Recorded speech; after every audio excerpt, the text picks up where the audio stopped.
Good morning, it's Portugal's second podcast. It's Ashley and Helene. I'm here today. We're going to talk about Portuguese fabulous food, and we're going to call this podcast Tasty Bites. Food, glorious food, fried fish and bananas. Well, that's enough of me singing. So Yes, it is. So, off we go. Are you still recording? No. Yes. Oh, we're still recording. Silly me. And we're going to talk about caldo verde. It's an iconic traditional Portuguese dish. And Yeah. what's that about then? Yeah, it's from the north of Portugal. And It comes caldo verde, caldo verde. the famous Portuguese soup.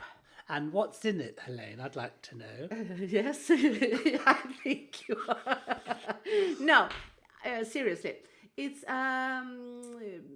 it's made with a particular dark green cabbage. I think they call that kale.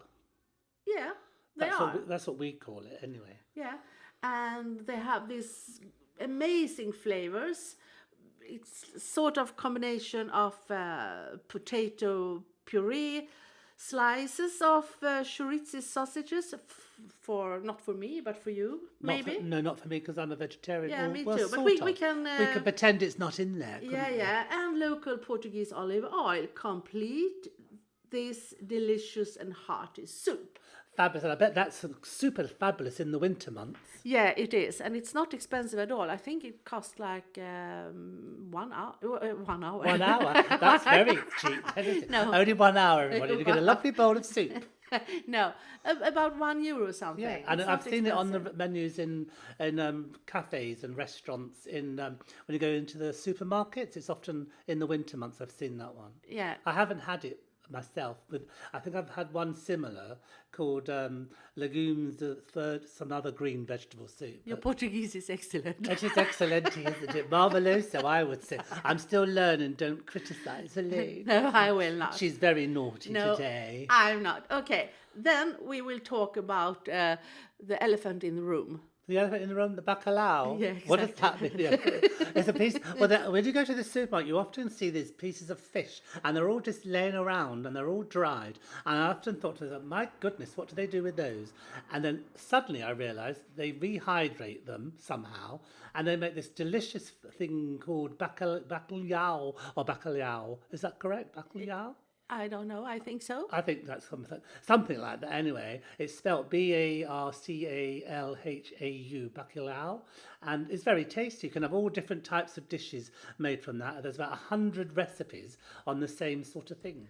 Yeah, I'm still looking for the 90 more recipes to go because I have tried this famous fish dish, but Fish dish, my fish favourite dish. Yeah. Yeah, so I haven't enjoyed it so far, but I Okay. will try. I have 90 more to go. Okay, well, there must be one out there that you will like. I'm sure if some of our listeners might email us, they might pop one in an email to you. Please do. Because then Helene can practice her cooking on it. That would be rather lovely. Lovely. And the email address is It's Portugal.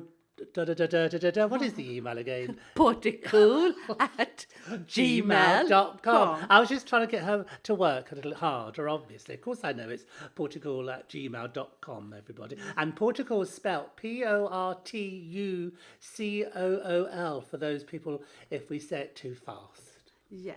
And now we will talk about the famous sardines. Sardines are everywhere. Obviously, you go out on the streets in the summer, you'll smell the air is full of sardines and the delicious sauces that go with them. Some people just have them with potatoes, some like them with French fries and salad. But it looks a little bit boring. Do you think so? Well, Yeah, you I have don't know this if you're small- supposed to say that on a podcast. You might have to edit that bit out.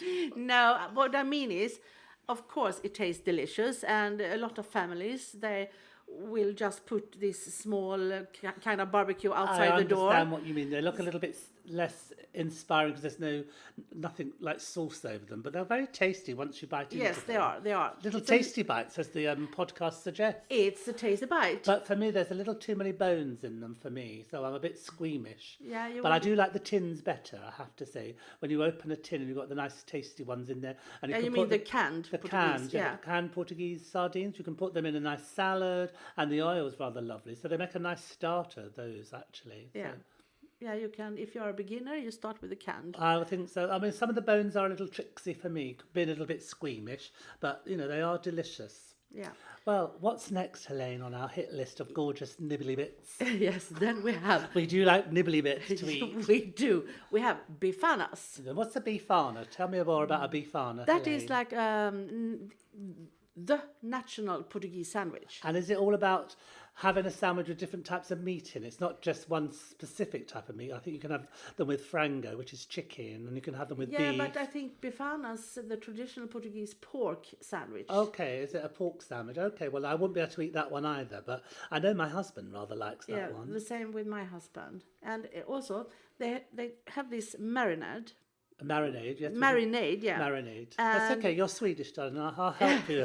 And maybe I need help with my Portuguese and Swedish, probably my English as well. Who knows? No, you don't need to. So it's made. This marinade is made with spices, with paprika, garlic, and white wine. Nice, that sounds rather nice. You didn't think it was white wine because I thought red wine, but it is white It wine. must be white wine, yeah, that's interesting. And you can have this served with a bowl of soup and some fries for a full meal or at lunchtime dinner or something.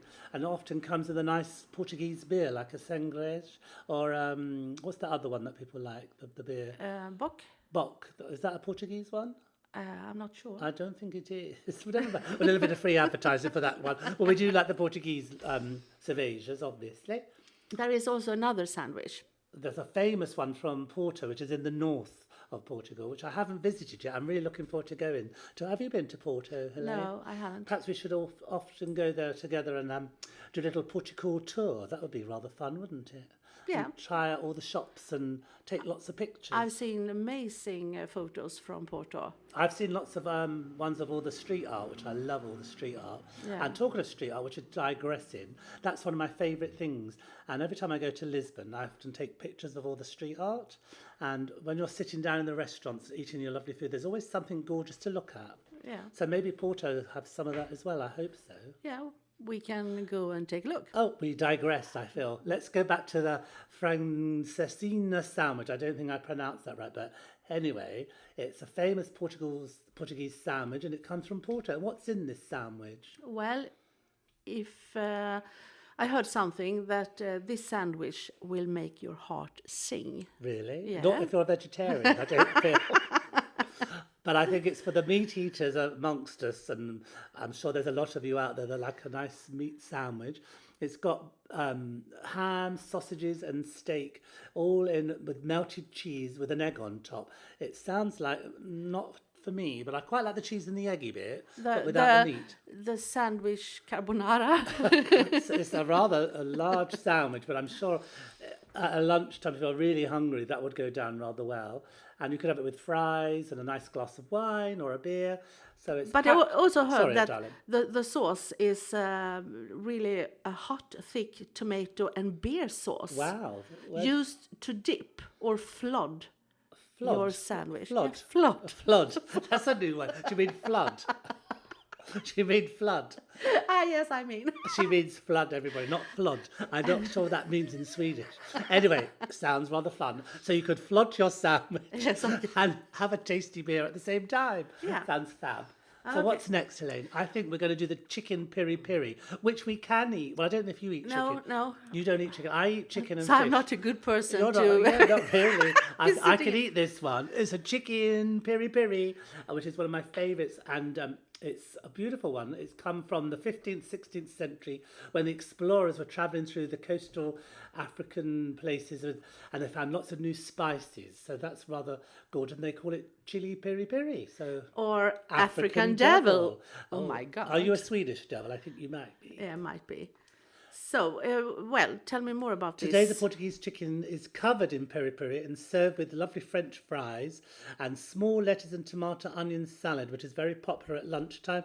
Again, with rather large glass of vino tinto or vino branco. Or, my Portuguese is getting really good, isn't it? Yeah, it is. So, and maybe some people might like a cerveja. That's a beer or a lager. But then, how do you eat it? Well, you use your mouth as you chew. Well, obviously you can use. Well, you just tuck in. I think You're just using your hands. use your hands. It's one of those finger sort of meals that you have to pick up and bite all the stuff off the bones. Yeah. It's not for everybody. A bit messy, but I do quite like that. And then you can have a nice little wet wipe and clean your hands after. Then you're good to go, aren't you? Yeah, sounds good.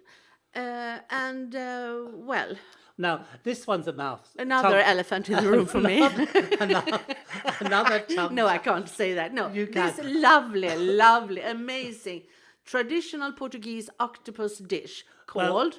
I'm going to try my pronunciation. Please email and tell me how to say it. It's polvo de lagareiro, which is a traditional, which is a traditional Portuguese octopus dish. And it looks divine, and it comes with lovely patata asado, which is potatoes cooked in the oven, like little jackets, and they're gorgeous and like roast potatoes, I think. And you can have a nice side salad, and there's some lovely olive oil just trickled over the top. So that's rather delicious. I do like a nice bit of seafood, don't you? Yes, I do. But not octopus. No, not octopus. Yeah, I haven't eaten it for a long time, but I might try that one. Yeah, and we have I don't think Helene's going to try that one. no, but here in Nazaré, well, I am not getting paid to say this, but we have a restaurant up here in Pedinheira called Pangaea, and they are specializing in food like octopus. Nice. Well, well, hopefully that we can have some outside noise. We've got the locals shouting through the window, so maybe they're hearing us talking about the lovely food. So there you go.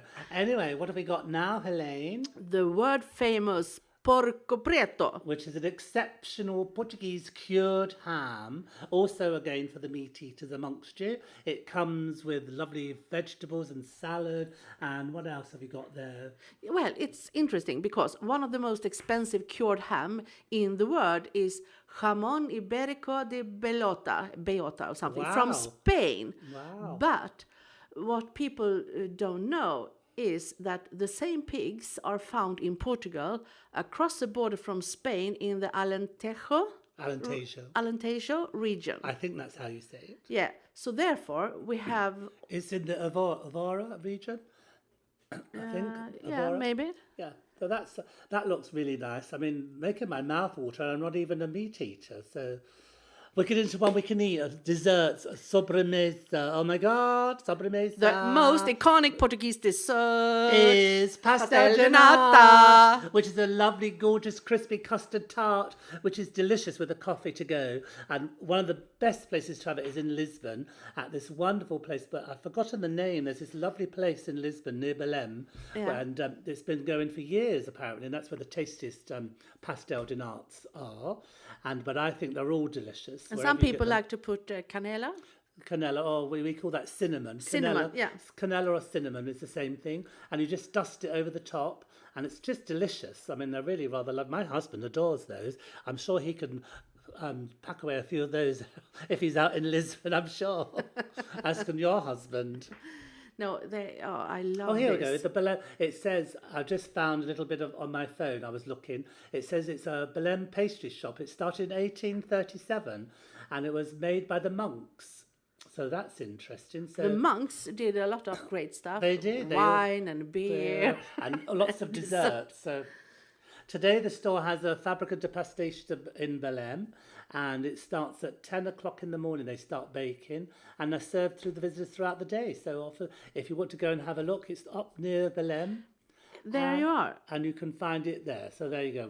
We do like a nice mouth-watering pastel de nata. Yeah. Amazing. Okay. And here is another Portuguese dessert. I never tried it yet. I need to do that. It's called Portuguese desserts, conventional Portuguese treats. They're kind of made with egg, and I'm not sure the name of these actually. So they're sort of an eggy filled, I can't pronounce the word. It's Queijadas, Diavora. They're very creamy, and they're all whipped up with eggs, but you'll see them everywhere. They're rather delicious. So my Portuguese is letting me down now, my linguistic skills. No, you're doing fine. So this was a little bit about Tasty bites. Tasty Bites 10 tasty bites. But there are lots of other recipes and menus and things you can, when you go out, you will look on a menu and see some interesting delicacies. But for us, I mean, obviously I'm more or less vegetarian. The fish is exceptional here, grilled or cooked in the oven, and salads, all the fresh But produce. also the fruit and the vegetables and everything is so crispy, and fresh. I mean, the amazing. climate does help, obviously. And then, obviously, in Caldesterina, they have an outdoor market every day. Obviously, in the pandemic, they moved it inside for a little while. I think it's just come back out. Yeah, again. it's back out. And that's really a lovely place to go and get your fresh vegetables, your potatoes, patatas, and apples and plums and pezzigo. And I love that word, pezzigo, which is a peach. Did you know that? No. Pezzigo, that's a peach. Pezzigo. Pezzigo.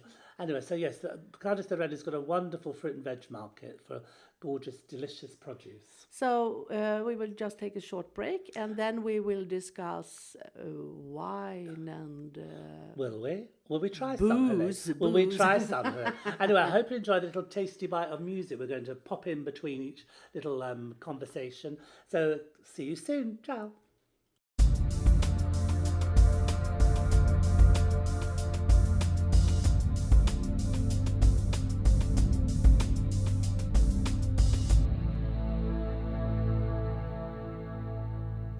Hi and welcome back. That was a nice little musical interlude. We're now going to talk about wine, tasty bites, as in what you drink. So what we're going to talk on this bit, Helene? Come on, let's get busy and red wine. Red we talk wine, about, oh. and vino verde and vino branco.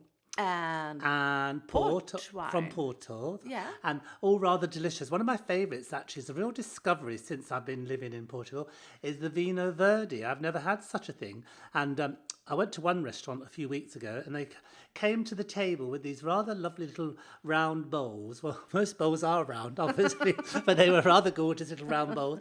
And they were chilled in the freezer. And I thought, what are they going to do with those? Anyway, we asked for this dessert wine, or as you like to say, desert wine. And they poured this rather lovely large glass of chilled, what they called Vino Verde. And it's like a young grape, apparently. And it's very bubbly. And it goes rather well with a sobremesa, dessert, or a dessert, as you call it. Have you had that, Helene? Yeah, but they say that, well, at first, cheers. Cheers. That's a little large glass of something gorgeous. In actual fact, it's just tap water, but we like to make it sound interesting. Well, you can tell You them can whatever imagine, you- anyway, whatever. Okay, so it is. Vino Verde is not a grape. What do you say? Grape. A variety. No, it's not. It is a DOC. We will come back to that later. It's a production of wine. The name really means a green wine, which translates from a young wine, and it's first released within 3 to 6 months after the grapes have been harvested. I didn't know all this before I moved here. It's very interesting. But they also, it could be also red, white, or rosé. Yeah, they have it in different colours, which is rather nice because I do like a nice sort of looking at lovely colours in bottles. It does look And rather very nice. often, Vino Verde can also be sparkling at late harvest or even brandy. Yeah, and it's very tasty. I was very surprised because I had no idea about this wine, and it was rather delicious with a lovely, gorgeous chocolate mousse de chocolat. Well, that's another one of my favourite things, mousse de chocolat. Have you had mousse de chocolat?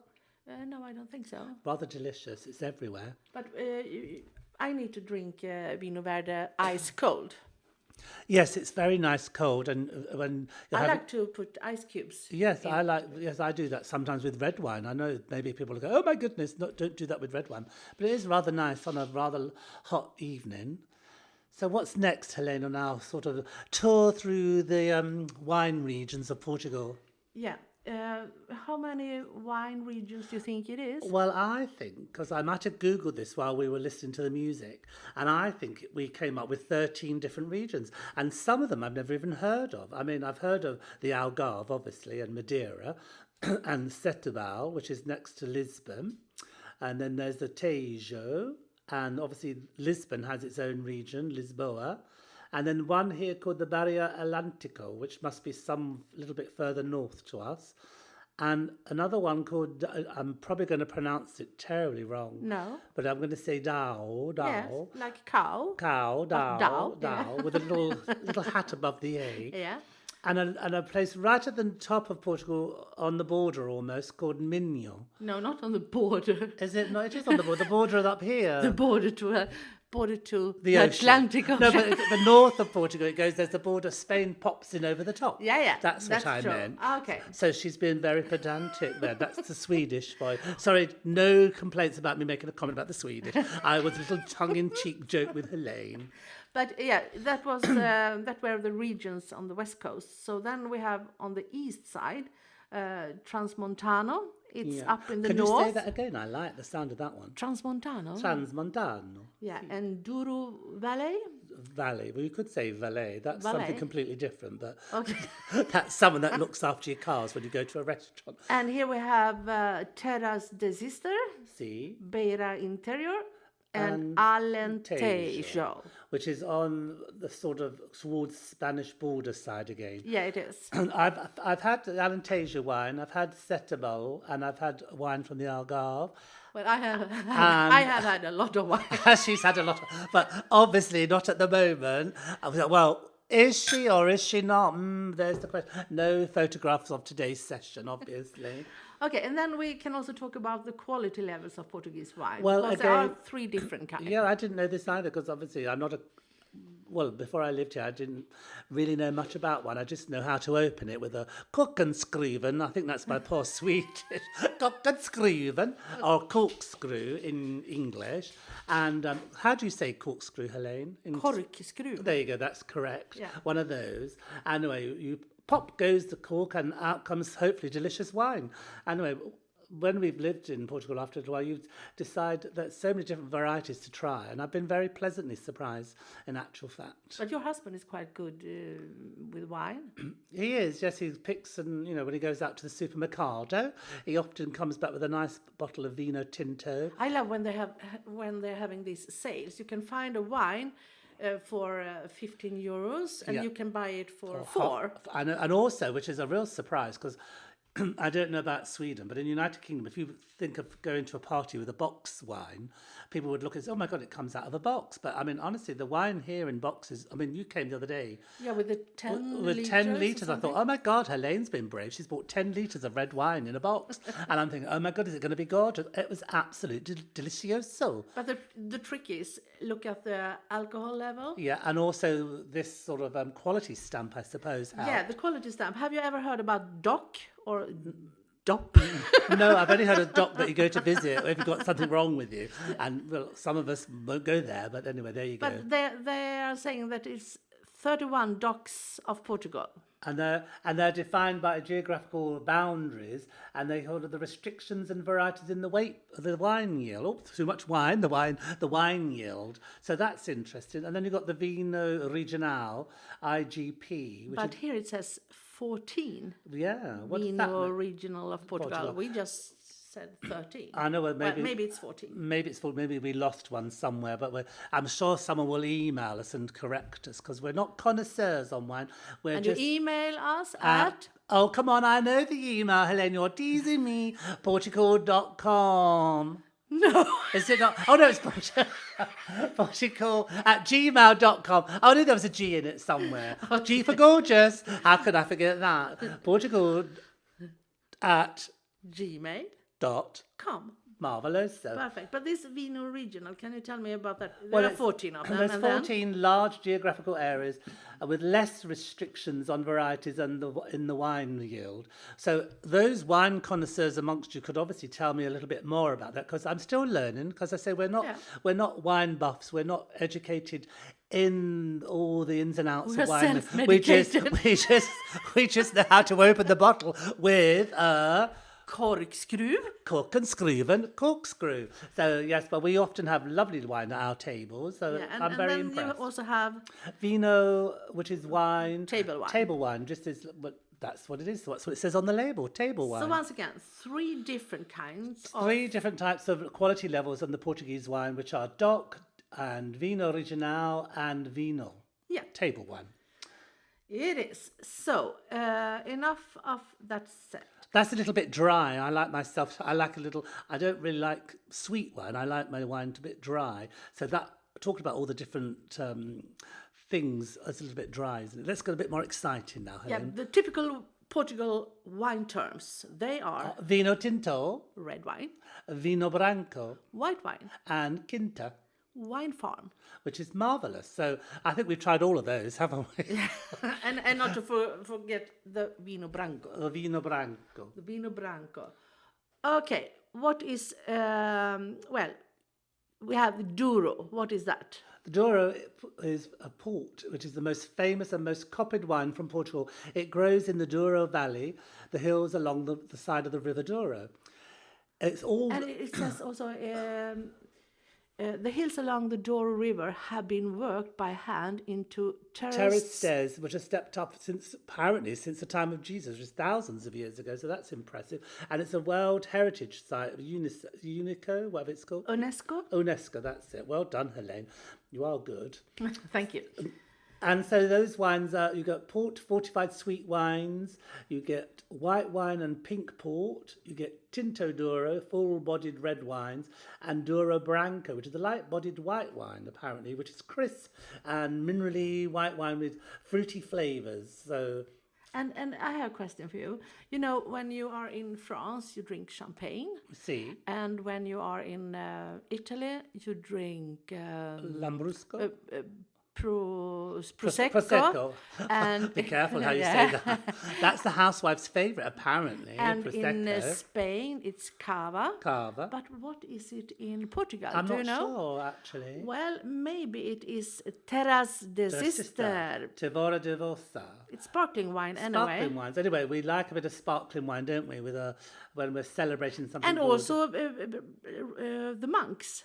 The monks. They're everywhere. They're everywhere. They were very clever with their wine making and sobremesas and dessert making. I do like it, Helene, when you say dessert. Can you say it one more time? No, Go on, I say say it. desert.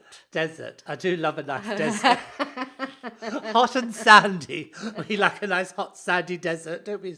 Anyway, we digress. I think the Vino Tinto's coming in again. Yeah, cheerio. Cheer. And then if you, what is the perfect wine to bring with you when you are going to the beach? A Vino Verde, which is crisp and bubbly. You can have it ice cold, and the minute you open it on the beach, it's refreshing. You can almost see those bubbles dancing in the glass. But obviously, if you're a bit naughty and you want to drink it from the bottle, you could neck it straight from the bottle. But I wouldn't suggest you do that. It looks a little bit. No. But a nice glass of vino on the beach is rather lovely if you're not going to be too silly, obviously.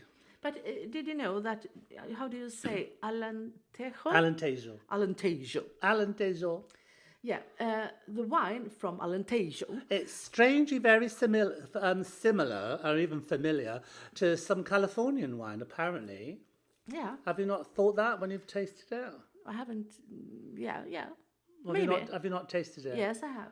No, as I say, we're not connoisseurs. It's all a bit sort of fun, really, exploring your way around all the different bottles of wine. Yeah, so now we will talk a little bit about the lovely, amazing port wine. Well, port wine, as you know, comes from the area in the north of Portugal called Porto, and it's very popular with the British. Did you know that, Helene?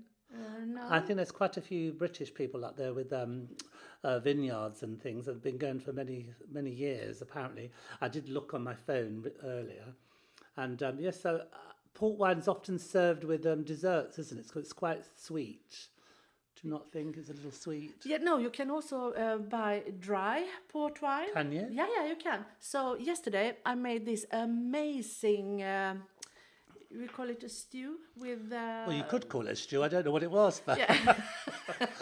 I don't know what she cooked, but she hasn't told me yet. No, it was when you buy this, not bifana, but this quite expensive red meat. Red meat, beef. Yeah, and Beef. I do not eat that, but I can cook for my family. So I got this recipe from my Swedish friend in, what? Continue. I just was interested to know what's in the recipe. That was. I'm Okay. trying to make her laugh. Sorry, I'm being very naughty. Okay. No, so you fry this meat a little bit and then you cook it in a lot of port wine, Yeah. some water with, and cream and cebola. cebolla, Onion. She needs onions and onion. paprika and stuff like that. But the most of the sauce is port wine, and you cook it for like 2 hours or something. Wow. And this sauce, oh my God! So that was port wine from And your Portugal. family enjoyed that, did they? Did Yeah, you enjoy they- the smells of all the port wine or not? Yes, I did. Oh, that's good though. I did. But did you know? Because it has been centuries of port wine success. Mm-hmm.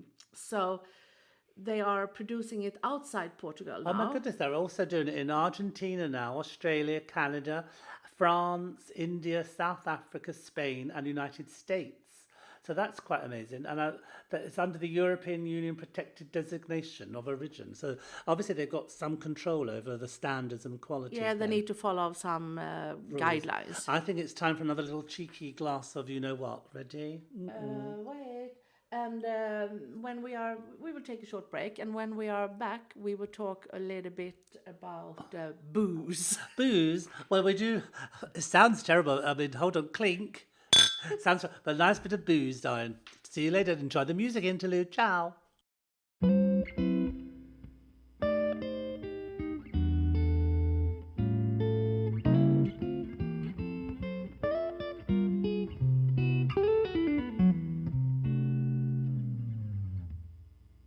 Welcome back. I hope you enjoyed that little musical interlude. It's Ashley and Helen. I just want to say one thing before we move on to liqueurs, which are rather delicious as well, about the Portuguese wine. It's been a really pleasant surprise since living here. The wine has been quite remarkable and is world class, I would say. It's up there with the French, Italian, and all the other good wines Portuguese and wine, Spanish wines. Very high class, because in Sweden we are we are forced to go to this Systembolaget.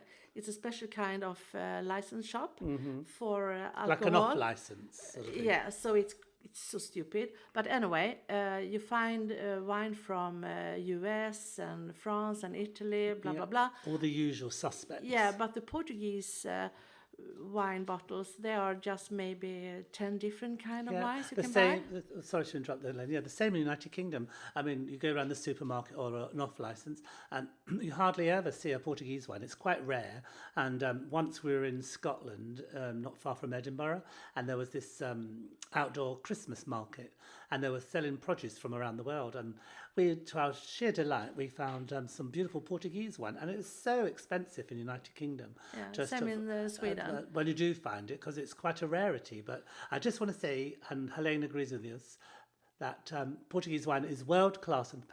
Yeah, it's really world class. And then also, I would like to say, when you're going out to a restaurant, always ask for Portuguese wine. Make sure that you drink that, because I think that is very, very polite. It needs to be recognised. Well, that all being said about the lovely Portuguese wine, I'd like to take this opportunity with you, Helene, to discuss all the liqueurs that there's an abundant supply, I'm sure. But we're only going to talk about 5 today, because obviously anyone who wants to email us with some other super fabulous liqueurs, they can at the Portucool@gmail.com. I got it right that time. Yes, applause, Don't forget the applause. G.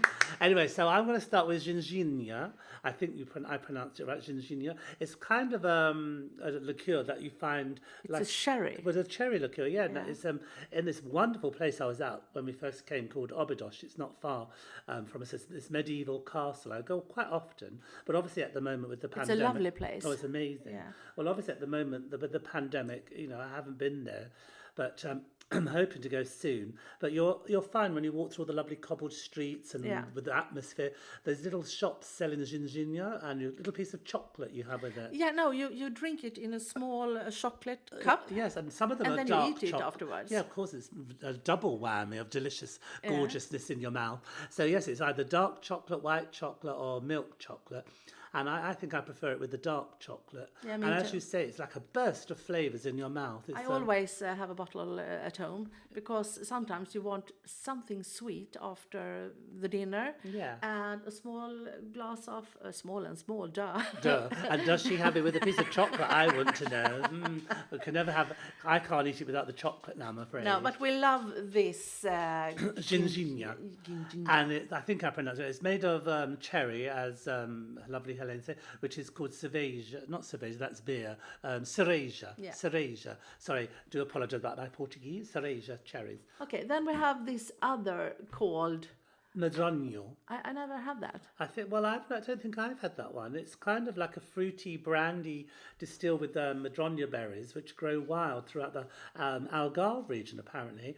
And the production of Madrogno has been quite completely regulated and has many distilleries that are licensed to produce this. To make it a nice drink for people to buy. I think I might have to try that one. Yeah, me too. Okay, and then we will talk about a herbal liqueur. I haven't had this one either, but it's been going since the 19th century, and people want to know what the name is, I hear you say, Helene. So what is the name? Beirao. Berau. Berao. Berau. I think that's how you say it. Berau. Anyway, it's spelled Beirao with a little hat above the A. So I think it's pronounced Berau, and it's apparently quite delicious. Yes. Would you like to say a bit more about it? I think I have a bottle here. It's more my husband's taste. Is it? I think. This liqueur was first produced in the 19th century. Wow. Yes, and the history of this dates back to the 19th century when a port salesman passing through Lausa. Fell in love with the daughter of the pharmacist. That sounds rather romantic, doesn't it? And But it tastes a little bit pharmacy. it tastes a bit medicine-y. Yeah. Maybe a little bit like a cough mixture. Some of them do. Well, I have had some liqueurs that are a little bit like a cough mixture. But it is spicy aromas in it. Okay, well, it might be quite nice. I might have to try that one. If your husband's got a little bbottle somewhere, Yeah. maybe go and have a little tipple later. Maybe. Yes, we will. And then another one which we've discovered is from the Lisbon area, I think. It's called Larinha, and it's a cognac armagnac sort of flavour, and it's from the Larinha region, which is not far from Lisbon. And it is a designated brandy production. Wow, that sounds rather nice. Maybe that would be rather nice with chocolate as well. But I think I try this as well. Have you had that one? I haven't had that one. I had it all. No. Oh, she's had it all. She's had it all, everybody. You've heard it here on the podcast number 2. I'm sure she has. So anyway, moving back to Larinha. I love saying that name, Larinha. Yeah, and then I had this amazing with what do you call? Armagnac. Almond. I wish everybody could see what's happening at the moment. One of Helene's rather gorgeous dogs is nestling into my leg. He wants a little to be petted, bless him. He's rather cute. He's my favourite. I shouldn't say that, but I shouldn't really say he's my favourite when the other one's in the room, but he's rather cute. Yeah, we do love our doggy children. Anyway, back to the Armagnac almond liqueur. So tell us a bit about this then, darling. Yes. This has a long tradition in Portugal. It's produced from an old recipe for the bitter almond liqueur and is produced through traditional processes. Okay, and in case you can hear, that's the That dog. is a naughty dog. That's a naughty wants dog. To leave. He wants to leave the podcast. He doesn't want to be on our podcast session, bless him. Anyway, he's going to come back for another cuddle. Come. Do you know who created this brand? No, I don't. Would you like to tell me? Philippe de Brio. Philippe de Brio. That's a nice name. Philippe de Brio. Yeah, and then also bartenders sometimes use Armagnac instead for the I don't know that word. orgeat syrup. Orgeat syrup. Okay. I don't know. What is that? I've never heard of that. Maybe someone could email us what an orgeat syrup. Maybe have to Google it later, Helene. Yeah, maybe we But that's how I think 5 that we've come across that we like the look of, and maybe some people, if they do listen and have want to be bothered to email us, it would be rather lovely to hear from you at Portucool. Portucool at gmail. I do like to write. I never get our email right. It's not in my brain. All the others are in my brain, but you are just the creative director. You're not the administration boss. I'm the creative flair, sweetie darling. Yeah. And don't you forget it. Anyway, I will say it one more time. Portucool at gmail.com, and I will make sure I get it correct next time. Okay, we will come back after this short break, and we will just talk shortly about cerveza. Cerveza, you mean beer, darling? I mean beer. You mean the big, I tried my the Portuguese. big stuff. In the big glasses, in the Kaneckas. She wants a nice Exactamente. Kanecka now. Yeah, so we will come back soon. Okay, see you later. Ciao.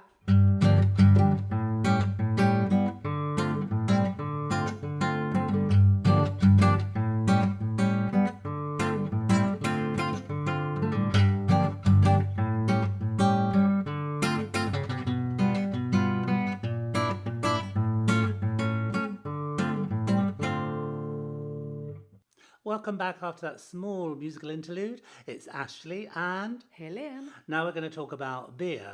What a lovely subject, beer. Yeah, it is. We will talk about the best Portuguese beers to try, what we know of. What we know, I mean, I have only heard of two really. I heard We've of got five on our 3. list, I think. No, I think we have more. We're going to discuss a few with you anyway. The ones that I've heard of are obviously Sagres, which comes from the Algarve region, I think. And it's a very sort of pale lager, which is sort of rather delicious, apparently, because I don't really drink much beer, but I have had Sagres when I've... It has been established in 1934. Well, that's quite a while ago, isn't It's it? a pale It's lager. quite pale, and I do find it quite tasty. I mean, I don't, as I say, drink much lager because I find it quite full. I'm more of a vino tinto boy, but the odd glass of Sagres has been quite enjoyed with a nice fresh salad and some fish overlooking the ocean, which is rather nice. Yeah. Have you tried that one? Yes, I have. Of course. I think she's tried them all, everybody. But obviously you don't have to have a great big Kanecka. I do love that word, Kanecka. I hope I've said it correct. Do you know what a Kanecka is? Yeah, small glass. No, it's a big glass. A big like glass. a pint. Like a pint in the United Kingdom. Okay. But For me, Kanecka is a small glass. Oh, is it? Oh, I think I've No, had a I'm good. just Well, whatever kidding. the large one is, so to speak, I think it's got a Kanecka. I've normally had the little glasses of it, and it's quite nice with, as I say, lunchtime or something. And then we have A super bock, which is, I think I prefer this one. I've actually had this one, and they do little mini ones, which you just pop the lid off, and you're good to go. So, but I do like to drink mine from a glass, not from the bottle. yeah, and this is in fact the oldest beer company in Portugal, established in 1927. Wow. And And it is a little bit. If you don't drink Sagres, you prefer Super Bock. I think I'm more They of a super bock. compete, Well, yeah. They're kind of very competitive, aren't they? And when you go out into the restaurants, you get the logos are everywhere. Super bock. But also Super Bock is also the sponsor for the major music festival. Oh, well, that's good. What, in the Lisbon Super Bock. Rock Festival in Super Lisbon? Bock, Super Rock. In Lisbon. Super Bock, Super Rocks. Have you been to that one yet? No, I Obviously, haven't. the pandemic is going to be a little difficult to go to anything, isn't it, really? Yeah, But yeah, that one's got a nice flavour. And of course, Helene's tasted that one. of course. And my husband likes that one. He likes it with a nice curry. It's rather well with a curry, I think. Yeah, and then we have this called Sauvignon. Well, that's or a new Sovina? one. No, Sovina. Sauvignon. It's spelled Sovina. It's one of Portugal's first craft beers.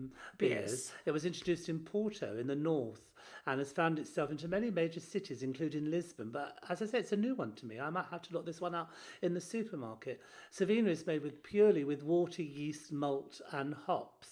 And it company boasts it's a complete lack of colourings and preservatives, which is rather good if you're not into all the colourings and preservatives, which a lot of things have got these days. What do you Yeah. think, Helene? Yeah, I think- So maybe we should go for that one. It's been a little bit in, like a healthy one. like more. I don't know if you'd class it as healthy, but rather it looks rather gorgeous. I like the name Savina. Could I have a glass of Savina, first of all? yeah. And then we have Dos Covos, which is yeah. a craft beer brewed in Lisbon. It's got a range of styles, sort of pale ales. It was established in 2013, so it's a recently new company. very young company. It's a young company, and it's sort of a fun beer. It looks rather interesting. Then you've got the Cerveja Musa. I'm not sure if I pronounced it that well. That's another one from the Lisbon area. They're I drinking a lot of beer in Lisbon. They seem to be drinking a lot of beer in Lisbon. So that one's is kind of a new one on me, so I may have to try that one out. Yeah. And then I'm not sure how to pronounce this one, Letra. Letra. Would you like to say a bit about Letra? Letra. It looks a bit dark, that one. Maybe more like a stout, like a Guinnessy type of thing. What do you think? It says, on the other hand, maybe if you're better for a beer with a simpler name, this one's Letra, translated as letter. It means letter. And suggested beer is categorised on its own. A, or Y is B for Pilsner, C for stout, and D for red ale. Keeping simple the ingredients, it's been 100% natural, free from preservatives, colouring. There is a healthy beer. So there's another healthy one. That's in the north, apparently, not in Lisbon after all. So Yeah, in the south of Lisbon it too. can be found Yeah. everywhere, apparently. And then we have the last one we will talk about called Maldita. Maldita. I'm not sure if that's correct. Maldita. beer brewed In in. the Alva region. Alva. That's, you know, the Alva is a very interesting place. It's called the Venice of Venice of Portugal. Did you know that? Lots of canals everywhere. No. Alvaro. Yeah, it's a nice place. You have to look at that one. And they have 3 styles: a robust porter, I think you mean robust. robust. Not a robot. Okay. I think she means a robust porter, Yeah, and a I mean- Bohemian pilsner, and an English barley wine. Well, English that barley sounds- wine. What is that? No idea. I don't think I've ever had that barley wine before. It doesn't sound my cup of tea. But Maldita's porter was influenced by the porters in England. Oh, there you go. Yeah. And it's a Bohemian recipe, stems from Bavaria, which is obviously in Germany, I think my geography tells me. And the barley wine is based on the recipe that dates back to the Viking. Oh, that's your Oh, that's my cup of that's tea. your cup of tea, isn't Oh, it? my It's- cup of beer. It's cup of very tasty and interesting, a little bit like Helene. She's quite tasty course. and very Maldita. interesting. Okay, the Vikings. Now we're talking. Now we're talking. Well, let's have a little bit of Vikings. That's very interesting. Well, that's a little tour of some of the beers, some well known and some less well known. But I think Helene's rather taken by the last one Yeah. with the Vikings. I think she's going to pop to the supermercado right now and get a glass of that going. Anyway, so a little musical interlude, is it? Yes, it is. I think it's time, don't you? Maybe a little chin chin. Yeah, A little chin here's a chin chin. chin. Chin. Ciao. Ciao.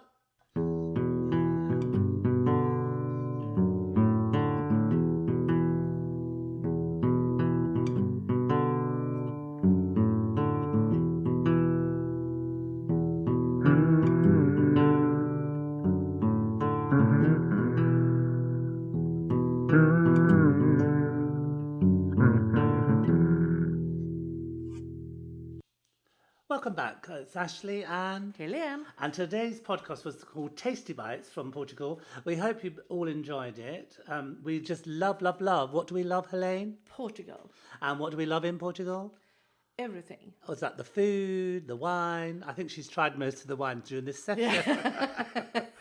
But yeah, we love all the food, and there's so many delicious things to explore and to discover. We're all learning every day. If you want to know more about what we've discussed today, please visit our website, portugal.com, for more information and some links that we will post regarding today's conversation, and some recipes and some things about the wine. So I do hope you have a chance to have a good look at that. What else would we like to say? We want to talk about the up-and-coming project, don't we? Yes, we talked about that in our first introduction podcast. Yeah, that was a short introduction one the other day, wasn't it? Yeah. And yeah, if you are interested to help us, please go once again to our website, portucool.com. And there you will find our PayPal address. And if you are interested in buying paint, tell us, we can pick it up. If you want to help, tell us, we will get you connected. And I suppose, Helene, when you mentioned the PayPal, that's to do with making a donation to the cause that we're Yes, we're currently exactly. doing. So And you the can find that. Yeah, and the cause is with Amiga Fiel, isn't it? That's the dog Yes, shelter that we helped it is. before the pandemic But we will have started. more projects. It will be like a smorgasbord, Yeah, we say. a smorgasbord. Well, you can say smorgasbord. You said it very well, in fact. It's because she's Swedish. A little bit like Kuchenskruven. She says that well as well. Yeah, so and if you have any ideas or if you want to add something, please email us. At Portugal at gmail.com. Yay. Yay. And anyway, the next pod, I like to call it next pod, but I should say next podcast.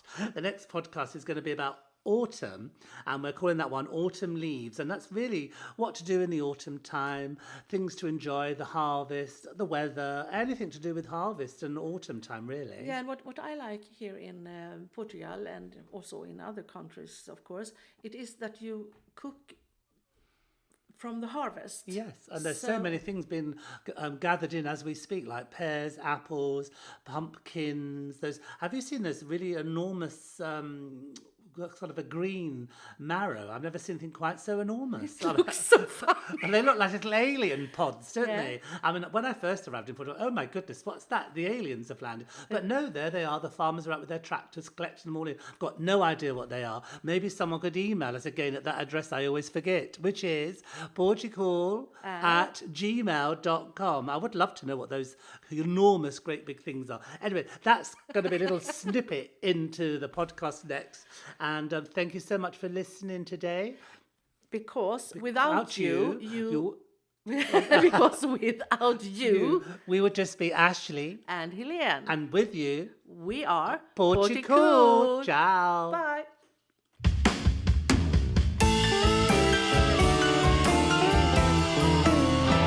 Oh, I'm persistent. I am insistent. I'm in a continual, permanent, protracted, unending mood. I'm persistent. I'm insistent. I'm in a continual, permanent, protracted, unending mood. Oh man, I can't see no silver lining. And you know why? That's why I sit here and I get these persistent blues. They go on and on and on and on and on. You know I'm vegetative. Potato, tomated, ooh. I'm a carrot, zucchini, a spinach, linguine. I feel like a food. I'm vegetative. Potato, tomato, yeah. I'm a carrot, a zucchini, a spinach, linguine. I feel like a food. Ah! I can't get me no ribeye. Oh, and that's why I'm here singing the vegetative blues. Now forget me some groceries. Well, I'm in the state. I'm lying in wait. I would demodulate to a nice Section 8 if I got to choose. I'm in the state, and I lie in wait and demodulate to a Section 8, but they don't let me choose. No, no, no, no, no. But I sure don't call the shots round here, and that's why I got these sorry state blues. All right, I'm getting tired. Scotty, you take it over. Come on, Scotty. Oh, yeah. Oh, yeah. Oh, yeah.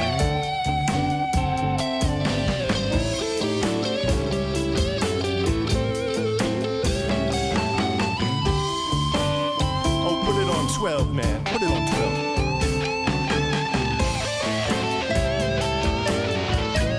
I think we need more cowbell now.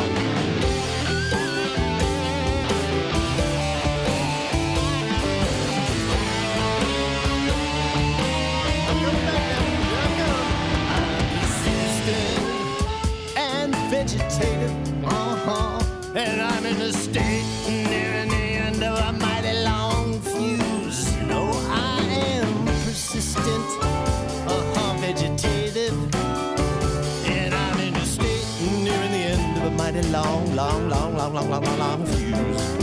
I sit here in my lonely coma, oh man, 'cause I got the persistent vegetative state blues. What you doing there? Get away. Don't you touch that. No, don't you pull that plug. No, hey.